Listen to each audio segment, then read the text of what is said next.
Hola chicos, ¿cómo están? Bienvenidos a la continuidad de su curso de preparación para su examen de admisión para la educación media superior. Estamos en el módulo de química. Como ustedes recuerdan, ya llevábamos un camino avanzado, solamente estamos ya en recta final y hay que continuar de esta manera por las cuestiones de salud que se están presentando en este momento. Entonces, les recuerdo, soy su maestra Claudia Ibarra. Les dejaré mis datos al final del video para que se puedan comunicar conmigo para cualquier duda o trabajo que sea necesario mandarme. Entonces, vamos a continuar. Anterior a este tema habíamos visto lo que es una reacción química. Hablábamos que una reacción química es todo aquel proceso que se puede llevar a cabo en las sustancias que implica un cambio de estado, no solamente externo sino interno, en el que los átomos o modificaciones sufren una alteración generando sustancias nuevas o diferentes. Entonces, para poder darle continuación, vamos a ver lo que es el término de mol o molaridad. Entonces, el término mol lo utilizamos para medir o cuantificar, en este caso, la cantidad de materia presente en un átomo o en una partícula. Así como nosotros utilizamos un metro, un kilómetro para medir distancias, el kilo, el gramo para medir masas, o otras unidades de medida en el sistema internacional, utilizamos el mol para cuantificar la cantidad de materia presente en una sustancia, recordando que la materia es todo aquello que conforma o ocupa un lugar en el espacio. Entonces, tanto nosotros, seres vivos como seres inertes, estamos conformados por materia, químicamente por átomos. Entonces, necesitamos también tener presente lo que es la masa molar. En este caso, la masa es la cantidad de materia, la cantidad de gramos presentes por cada mol. Y esto lo representamos o se representa en cada átomo o molécula en la cantidad de mol.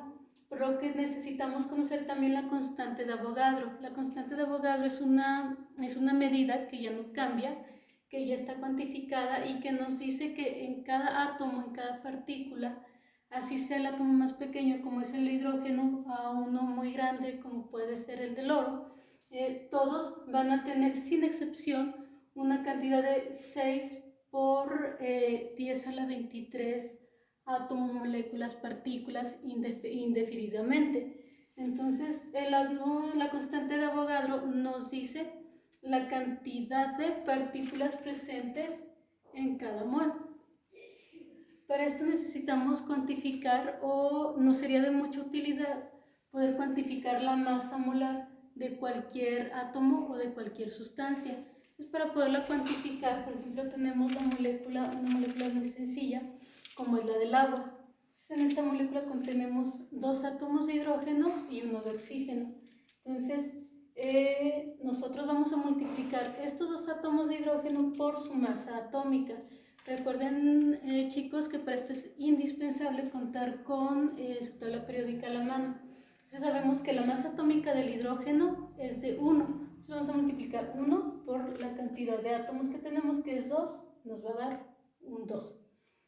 En esta molécula tenemos un solo átomo de oxígeno que vamos a multiplicar por su masa atómica, que es 16, dando un total de 16. Sumamos ambas masas obteniendo 18 gramos mol. Esto que nos indica que en la molécula del agua por cada mol tenemos 16 gramos. Aquí tenemos otro cálculo de una molécula muy utilizada actualmente, se utiliza mucho como desinfectante, como es el bicarbonato de sodio. Entonces, en esta molécula del bicarbonato de sodio tenemos varios átomos. Tenemos sodio, hidrógeno, carbonos y tenemos oxígenos. Entonces, en este caso solamente tenemos un sodio que vamos a multiplicar por su masa atómica, que es 23. Tenemos un solo hidrógeno que vamos a multiplicar por su masa atómica, que es 1, teniendo 1. Tenemos un solo carbono que vamos a multiplicar también por su masa atómica, que en este caso es 12, y el resultado sería 12. En este caso tenemos 3 oxígenos, los cuales vamos a multiplicar por la masa atómica del oxígeno, que es 16, obteniendo 48 gramos. Entonces, al hacer la sumatoria de todas las masas molares, tenemos un total de 84 gramos mol, lo que nos indica que por cada mol de bicarbonato de sodio vamos a tener 84 gramos de masa. Este número de Avogadro nos indica que en cada átomo, en cada partícula, ya sea un átomo de hidrógeno o una molécula como la del bicarbonato de sodio, el número de partículas siempre va a ser de 6.023 por 10 a la 23. Es un número extremadamente grande, por eso utilizamos la notación científica.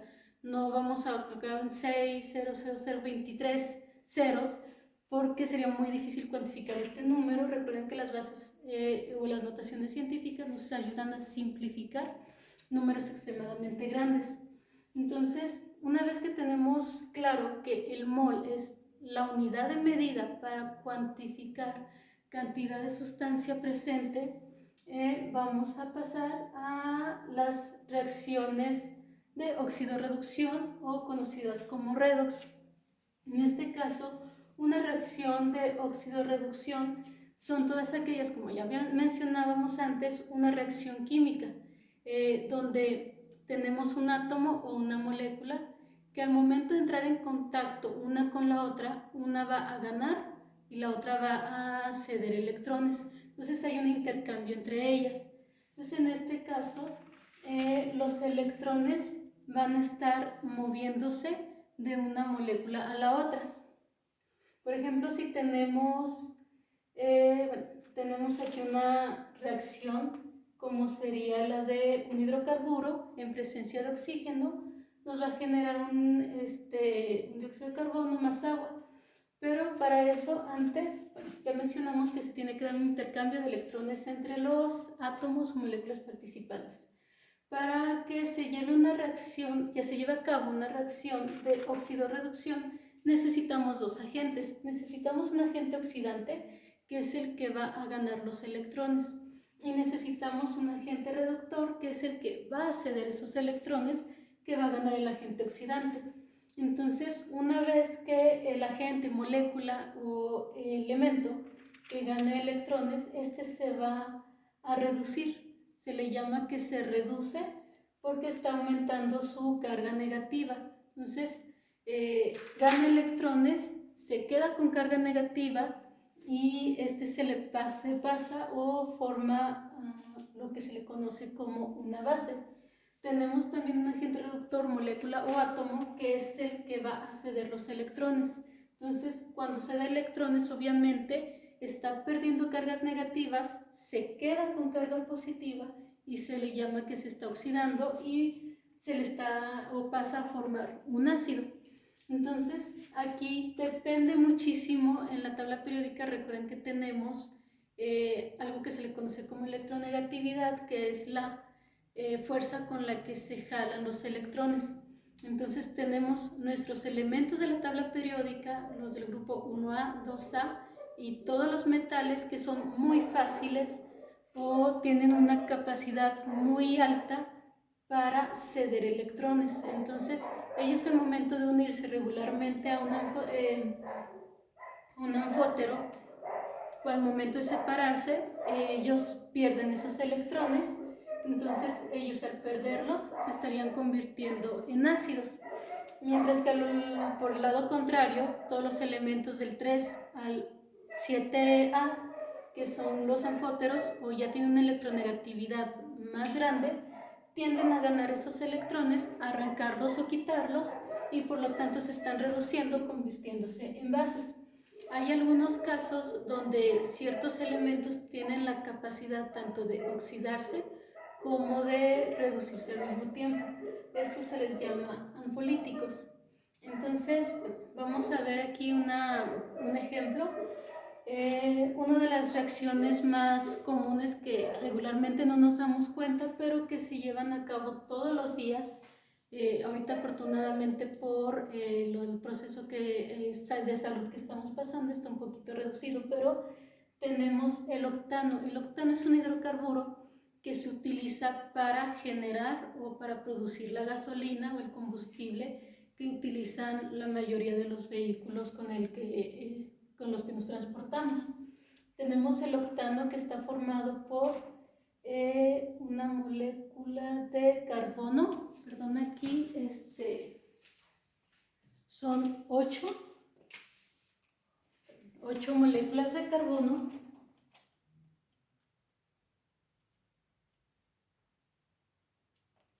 y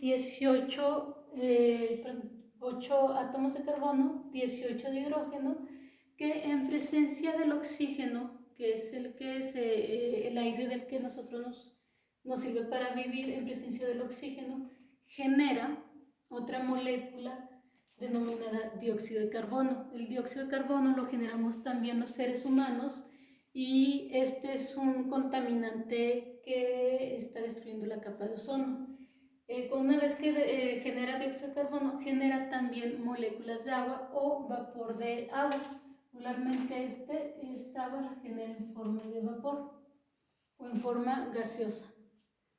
Y como efecto o producto de esta reacción también se desprende un poco o mucha energía, que es en este caso la energía mecánica la que le permite al vehículo o al motor del vehículo generar el movimiento para poder llevar a cabo su tarea. En este caso, las reacciones de óxido de reducción, como mencionábamos, aquí hay electrones que están cambiando de un lugar a otro. Aprovechando la reacción, vamos a mencionar el balanceo de reacciones para que recapitular un poquito lo que habíamos visto en las clases presenciales. Recuerden que si nosotros aquí tenemos una molécula, un hidrocarburo, más oxígeno, nos está generando moléculas totalmente diferentes, pero siguiendo o respetando la ley de la conservación de la masa o la materia, donde esta no se crea ni se destruye, solo se transforma, no es posible que yo tenga 8 átomos de carbono y que al momento de combinarlos con un oxígeno solamente vaya a tener 3 o 5 átomos de carbono. Como habíamos mencionado en clases, si yo voy a mezclar 1 kilo de harina más 1 kilo de azúcar, 1 litro de leche, con otros ingredientes para hornear un pastel, no puedo obtener un pastel de 5 kilos de harina, medio litro de leche, 3/4 de kilo de azúcar, porque las dimensiones no son proporcionales. Si yo voy a mezclar o a hornear 1 kilo de harina, obviamente mi producto, sea cual sea, tiene que ser el equivalente a 1 kilo de harina. Igualmente en nuestras reacciones químicas, si yo estoy metiendo esta reacción 8 átomos de carbono, finalmente tengo que obtener estos mismos 8 átomos de carbono. En este caso, vamos a corroborar que nuestra reacción química esté balanceada. Aquí tenemos 8 átomos de carbono multiplicados por el coeficiente. Este coeficiente, recordemos que nos está diciendo que hay 2 moléculas de octano. Este coeficiente 25 nos está diciendo que hay 25 moléculas de oxígeno molecular, que generan 16 moléculas de dióxido de carbono más 18 moléculas de agua y el consecuente desprendimiento de energía. Entonces aquí tenemos 2 por 8, 16 carbonos. Vamos a checar los carbonos de acá.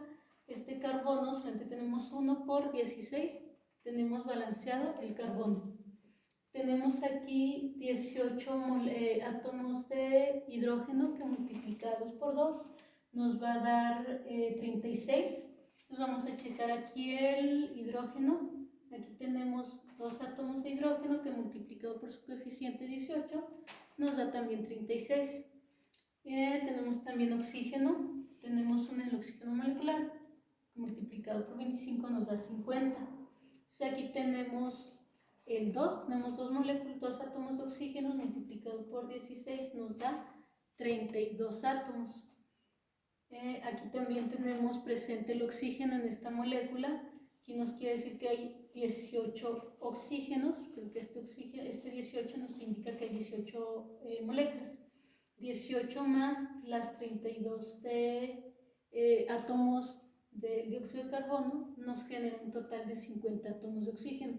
Entonces esto nos permite ver que nuestra reacción química está balanceada.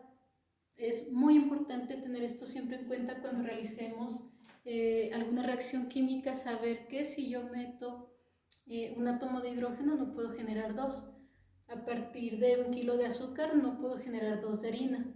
Entonces, de algunas de las características de nuestras reacciones de oxidorreducción es que representan o el generarlas nos desprende una importante cantidad de energía. Esta además nos sirve o está presente en la oxidación de metales. Recuerden que una vez lo habíamos mencionado, tenemos, por ejemplo, ventanas, tenemos muchos metales o en nuestra vida diaria estamos en contacto con metales, los cuales están en contacto con el aire que nosotros respiramos o bien el agua de lluvia, donde está presente el oxígeno, o el aire que respiramos, que es oxígeno. Entonces, el oxígeno es un agente, un átomo altamente oxidante. Lo que pasa es que este agente lo que hace es robar electrones.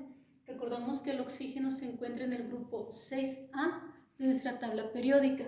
Esto nos indica que tiene 6 electrones en su última capa de valencia con el que se permite generar enlaces o generar nuevas combinaciones con otros átomos.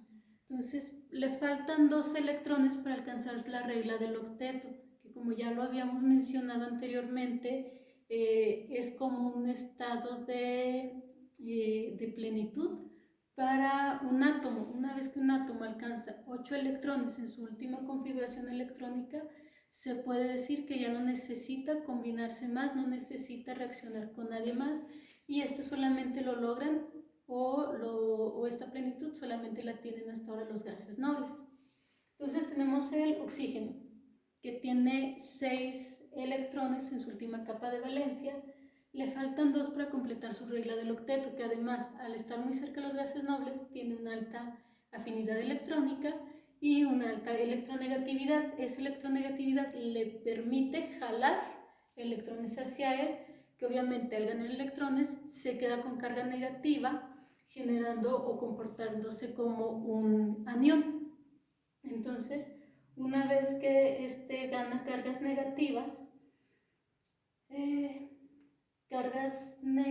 lo que va a hacer es estar oxidando a los metales, esto es, les va a estar arrancando los electrones a los metales, que regularmente los metales del grupo B y los del grupo 1A y 2A son muy fáciles de que pierdan estos electrones. Otro ejemplo de las reacciones de oxidorreducción se da en la combustión del gas de cocina. Entonces, el gas también es un hidrocarburo, es con el que nosotros cocinamos, también en presencia de oxígeno. Es una reacción muy similar. Entonces, la producción de este gas, probablemente es el butano, el etano, se combina con el oxígeno generando también dióxido de carbono, que es un producto de desecho, más vapor de agua y obviamente la energía necesaria para que funcione un quemador. Otra de los ejemplos donde tenemos una reacción de oxidorreducción es de la formación de glucosa a partir de una molécula denominada adenosintrifosfato. Esta molécula lo que hace es que una vez que entra en nuestro organismo, en combinación del agua, genera la glucosa, que es como la moneda energética con la que nosotros podemos realizar la totalidad de movimientos, de actividades físicas y bioquímicas que realizamos los seres vivos. Entonces, bueno, tenemos ya en cuenta lo que es el término mol y una reacción oxidorreducción. Como otro ejemplo de las reacciones oxidorreducciones y muy importantes para poder continuar con nuestro tema sería la ionización del agua. Entonces, en este caso, la ionización del agua, como nosotros conocemos, el agua es una molécula polar que puede tener tanto carga positiva como carga negativa.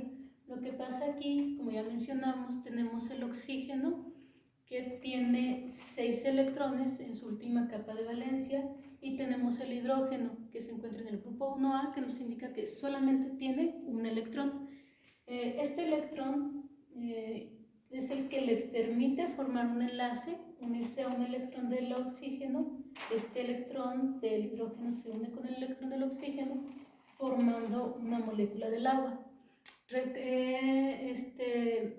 Revisando la regla del octeto, este oxígeno ya completaría su regla del octeto al momento de unirse a dos átomos de hidrógeno. Al igual el hidrógeno, al momento de unirse al oxígeno, está completando dos electrones en su único nivel de energía. Entonces esto hace que ambos átomos alcancen un estado pleno o un estado completo, alcanzando su regla del octeto, y eso lo hace una molécula muy estable. Es por eso que la molécula del agua la podemos encontrar en sus formas de agregación de la materia, sólido, líquido, gaseoso, y eso no hace que se rompa. La podemos llevar a temperaturas extremas, bajas y altas, y sigue conservando su estructura química. Entonces, la molécula del agua es una molécula muy estable, donde sus enlaces son enlaces covalentes, que son enlaces muy fuertes, y esto lo hace muy estable. Entonces, nosotros, supongamos, tenemos una disolución acuosa, una disolución, un vaso con agua, donde las moléculas de agua están chocando continuamente. Una molécula se puede unir a otra, están chocando, están en movimiento constante, a menos que sea en estado sólido, donde el movimiento es casi imperceptible. Entonces aquí esta molécula del agua se une con otra, y pues obviamente una va a ceder y la otra va a ganar electrones. Entonces aquí lo que pasa, la molécula del agua, al ser una molécula polar, tiene un extremo ligeramente negativo y un extremo parcialmente o ligeramente positivo. Obviamente, al tener 4 electrones libres, esas cargas negativas las hace tener un extremo negativo en ambos casos. Aquí, por ejemplo, podemos apreciar que el oxígeno tiene 2 electrones libres. Con estos 2 electrones, él puede jalar a un protón. En este caso, el hidrógeno, que es el elemento más simple, con un solo protón, un solo protón y un solo electrón, tiene la facilidad de jalarlo, además de que cargas opuestas son muy compatibles. El extremo negativo va a estar jalando el extremo positivo de la otra molécula, formando puentes de hidrógeno. Además, lo que va a hacer es jalar a este protón y se lo va a arrancar. Entonces, aquí el oxígeno tiene esa afinidad electrónica para poderle quitar o poder jalar a un protón.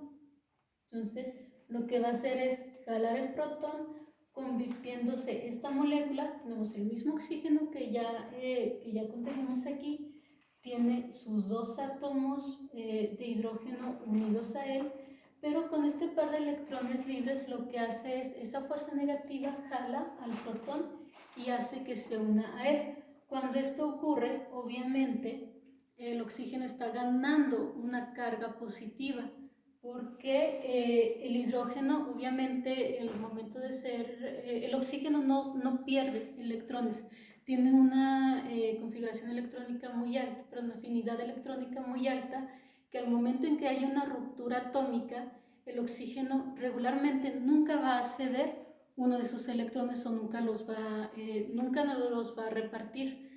Entonces aquí, en el momento en que se separa oxígeno e hidrógeno, hay una ruptura, hidrógeno se tiene que ir sin su electrón, porque el oxígeno lo va a jalar tan fuerte que va a decir, se separa el hidrógeno, pero el electrón me lo quedo yo, que es lo que pasaría aquí. Pero bueno, se jala a este hidrógeno. No necesita que el hidrógeno llegue con electrones, porque él ya tiene los 2 electrones suficientes para generar un enlace, generándolo aquí. Mientras que esta otra molécula está perdiendo este protón, se está quedando con sus 4 electrones libres, su enlace hacia el hidrógeno, pero se está quedando con un par de electrones libres de más. Este enlace le genera una carga negativa. de tal manera que cuando mezclamos dos moléculas de agua que se empiezan a ionizar, se genera dos iones, se genera un ion donde tenemos una molécula con una carga extra positiva, que fue la del protón que la arrancó, y una carga negativa, que es el par de electrones libres con el que se quedó el oxígeno. O sea, aquí tenemos la formación de dos iones. Recordemos que un ion es aquel en el que un átomo, un átomo que regularmente es neutro, recordemos, por ejemplo, si tenemos el oxígeno, cuyo número atómico es 8, quiere decir que tiene 8 átomos, perdón, 8 electrones, 8 protones, lo que lo deja totalmente neutro. Entonces, al momento de que un átomo gana o pierde un electrón, pues obviamente su carga se va a modificar. Si está perdiendo una carga negativa, que en este caso es el protón, pero una carga negativa, que en este caso es el electrón, pues obviamente se va a quedar cargado negativamente, y si la pierde, se va a quedar cargado positivamente. Entonces, en este caso formamos el ion hidronio, que está conformado por 3 átomos de hidrógeno más 1 de oxígeno, y el ion hidroxilo, conformado por un átomo de oxígeno y un átomo de hidrógeno. Cabe destacar aquí que las reacciones redox o oxidorreducción son muy importantes y se llevan a cabo en la mayoría de las reacciones químicas. Siempre se está dando a cabo este intercambio de electrones, o no necesariamente se forman iones, porque las moléculas, uno gana, el otro pierde, o hay solamente un intercambio. Recordemos que hay varios tipos de reacciones químicas, pero en este caso es muy importante la ionización, o saber reconocer la ionización del agua, porque nos da una pauta para entender o tener una introducción a lo que va a ser el tema del pH, que va a ser el tema de nuestro próximo módulo. Pero bueno, entonces, para terminar con la información del módulo del día de hoy, recapitulamos nuevamente. El mol nos sirve para cuantificar la cantidad de materia presente en una partícula. Las reacciones oxidorreducción son todas aquellas en donde un átomo pierde electrones y el otro obviamente los va a ganar. Entonces, ese electrón pues no va a estar perdido en el espacio, sino que si yo lo pierdo, lo va a ganar otro átomo. Un ejemplo de una reacción de oxidorreducción pues es el de un hidrocarburo, ya sea con el que cocinamos, con el que se utilizan los vehículos para generar movimiento. Y otra reacción de oxidorreducción sería la ionización del agua. Bueno, para culminar en este caso, nosotros tenemos una disolución, tenemos agua, supongamos tenemos 1 litro de agua. Obviamente en hay cientos, millones de moléculas de agua moviéndose libremente en el recipiente que lo contiene, en este caso porque es en estado líquido. Entonces, la concentración de los iones hidronio, o de los iones, en este caso de los protones que se está ganando, nos va a determinar, esta concentración nos habla de qué tan ácido o qué tan alcalina puede ser una sustancia. Entonces, la concentración de los iones hidronio en una disolución siempre en el agua pura va a ser de 1 por 10 a la menos 1 por 10 a la menos 7 molar. Esto quiere decir que vamos a tener 1 por 10 a la menos 7 moles gramos por mol. Entonces, esta concentración no varía, es una constante que nos determina o nos indica qué tan ácido, qué tan base puede ser una sustancia. Bueno, vamos a retomar un poquito en el próximo módulo para finalizar con nuestra serie o nuestra materia, que es la química. Les recuerdo, mi correo electrónico es fepa con f 326@gmail.com. Entonces, espero que con esto puedan ir contestando su guía. Te dejo mi correo para que inmediatamente, cuando a ustedes les vaya surgiendo estas dudas, se comuniquen conmigo. Es muy complicado realizar o poder tener una buena comunicación de esta manera. Lamentablemente tenemos que hacerlo ahora sí, pero es por el bien común. Entonces, no duden en comunicarse conmigo. Vamos a terminar así el módulo y cualquier duda, espero sus comentarios o sus aclaraciones. Bueno, entonces con esto estaríamos finalizando el tema de molaridad y reacciones de oxidorreducción. Muchas gracias.